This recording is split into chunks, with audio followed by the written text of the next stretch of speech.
ID ரெஸ்டாரண்ட்டுக்கு வந்தேன். பாம்பேல இருந்து லேண்ட் ஆயிட்டு ஐடிக்கு வந்தேன். நான் சாப்பிட்டேன் ஜாலியா.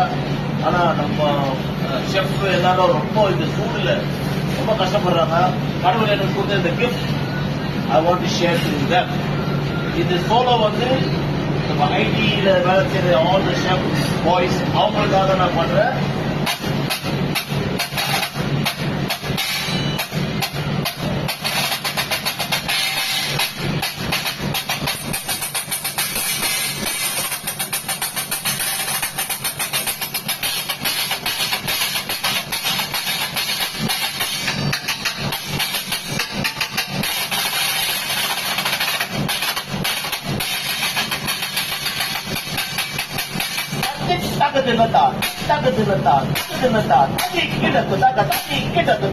தண்ணி கிடக்கு